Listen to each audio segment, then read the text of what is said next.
Well, the Premier League are now going to set up a Hall of Fame with 2 inductees set to be announced in March. It's for ex-players, of course. So we're now, 28 years in? Mm-hmm. First of all, isn't this just superfluous marketing? Isn't this just 100%. Nonsense? Yeah.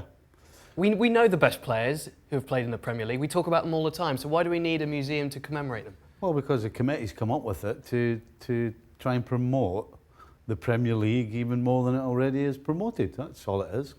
Best marketed league in the world. Having said all of that, we are going to make you pick your top 3. Listen, we're going to pick 3, but the truth is, you could pick 3 from a dozen, at least, maybe more. There's a few that aren't on here.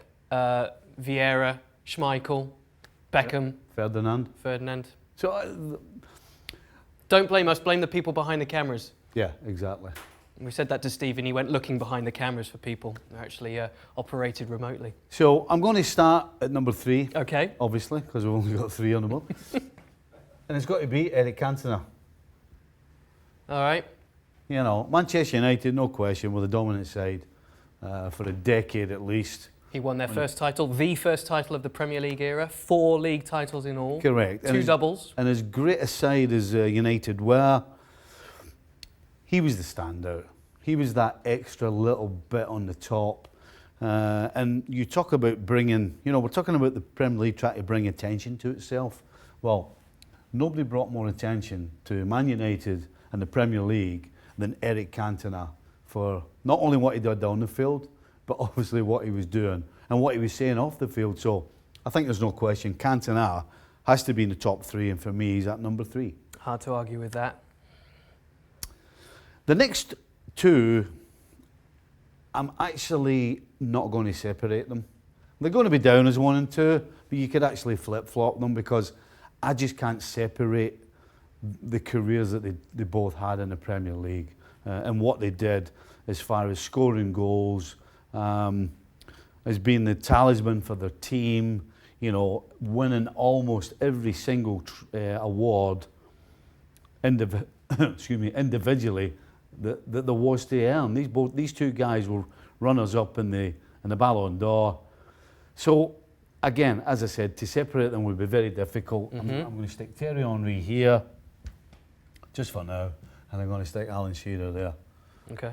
2 guys that were just simply sensational, 2 guys that really carried their team, particularly Shearer. He didn't play for teams that were dominant for a period of time, the way these 2 guys did. But his goals, I mean, regardless of who he played for, you're looking at just under a goal every 2 games. Mm. I mean, that's incredible. He played for Blackburn. Yes, they had that season they won the Premier League, but even when they dropped down, I mean, you're talking about finishing 13th twice the following 2 seasons in the Premier League. He was still a goal every other game. Yep. That's incredible. And Thierry Henry, obviously a little different to Shearer, where he brings a little bit more flair. Shearer, yes, scored goals, but he held his team together. Mm-hmm. He did a lot of dirty stuff as well for his teams. Thierry Henry, as I said, really the flair on top of the goals. And again, as I said, a talisman for the team in Arsenal, who at the time played such beautiful, open, attacking football. And he was right there at the end of it to put the ball in the back of the net generally. The interesting observation I have for both of those players, who would be near the top of, if not at the top, the very top of everyone's list really, is the fact that they probably would have won more had they been elsewhere as well, don't you think? I mean, Thierry Henry won very much domestically in a very short period, part of the Invincibles, the flag bearer of Arsenal. He didn't win more because of this lot. Right. So Ryan Giggs, who ends up most titles of anyone in the Premier League, 13 of them. Yeah. Listen, Steven Gerrard carried a team the size of Liverpool on his back for almost a decade and didn't win a Premier League title. Mm. But that doesn't mean he shouldn't be in and around here because he should be. Mm. But at the end of the day, we've got to pick 3, and I've tried to pick 3, but no question. I'm sure somebody would argue that not only guys on that side of this board, but the likes of Vieira and the likes of Ferdinand that we spoke about earlier. Yep. deserve to be up there as well. So it's a tough choice. Yes.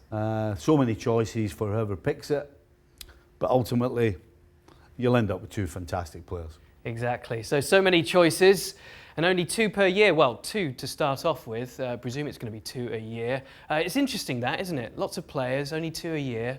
Can go on for years like this. Wonder who came up with it. Thanks so much for watching ESPN on YouTube. And for more sports highlights and analysis, be sure to download the ESPN app. And for premium content and live streaming, subscribe to ESPN Plus.